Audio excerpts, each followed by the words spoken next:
Assalamualaikum warahmatullahi wabarakatuh.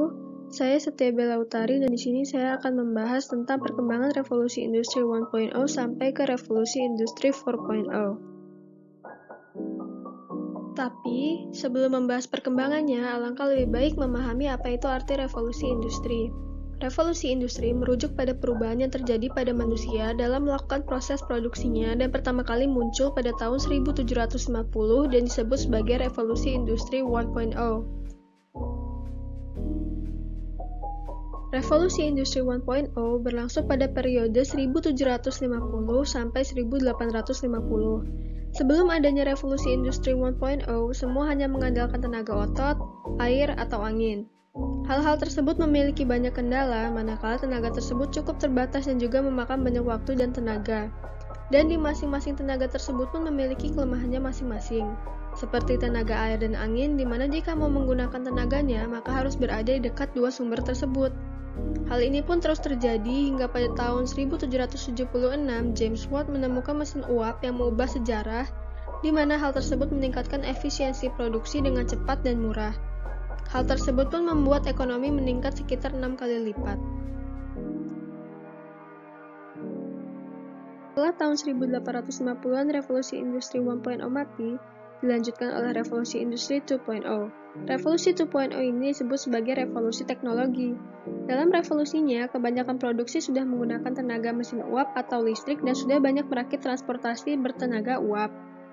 Sayangnya, muncul salah satu kendala di mana mereka harus membuat mobil atau alat transportasi di satu tempat dan tidak bisa berpindah.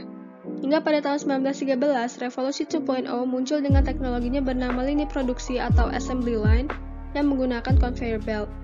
Semenjak saat itu, semua berubah dan yang bekerja menyelesaikan satu mobil tidak hanya satu tukang saja melainkan bergiliran.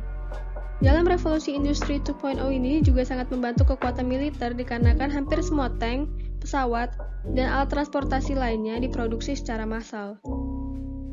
Jika pada revolusi 1.0 menemukan mesin uap, revolusi industri 2.0 menemukan alat untuk produksi massal, revolusi industri 3.0 ini dipicu dengan adanya penemuan alat-alat teknologi yang mulai menggantikan manusia, seperti salah satunya adalah komputer. Komputer pertama yang dikembangkan saat Perang Dunia Kedua oleh Nazi adalah komputer yang bernama Colossus yang berarti sangat besar. Sesuai dengan namanya, komputer ini berukuran satu ruang kamar dengan tenaga listrik 8.500 watt. Tapi seiring berjalannya waktu, komputer pun akhirnya berkembang dengan ukuran yang lebih kecil, daya listrik yang digunakan mengecil dan bekerja lebih cepat. Meskipun begitu, ada beberapa pro dan kontra dalam terjadinya revolusi industri 3.0 ini. Pro-nya adalah ketika semua orang bisa mendapatkan informasi dari berbagai sumber, dan kontranya adalah praktik bisnis yang kebanyakan harus berubah agar tak tertelan zaman. Dan bukan hanya itu, kebanyakan teknologi membuat mesin-mesin lebih dipilih ketimbang tenaga manusia akibat efisiensi waktu dan biaya. Hal ini pun bisa berimbas cukup buruk ke para pekerja buruh pabrik.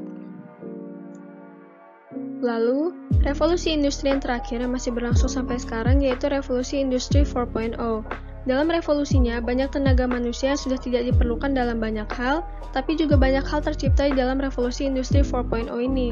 Contohnya adalah artificial intelligence atau kecerdasan buatan. Walaupun revolusi industri ini terdengar luar biasa, sayangnya revolusi industri 4.0 adalah revolusi yang menciptakan inovasi disruptif, di mana keberadaannya mengancam keberadaan perusahaan-perusahaan incumbent, atau perusahaan yang melakukan inovasi terus-menerus untuk tetap berjalan seperti Nokia. Dan sejarah mencatat banyak perusahaan-perusahaan raksasa hancur karenanya. Sekian dari saya. Terima kasih dan mohon maaf jika ada salah kata. Wassalamualaikum warahmatullahi wabarakatuh.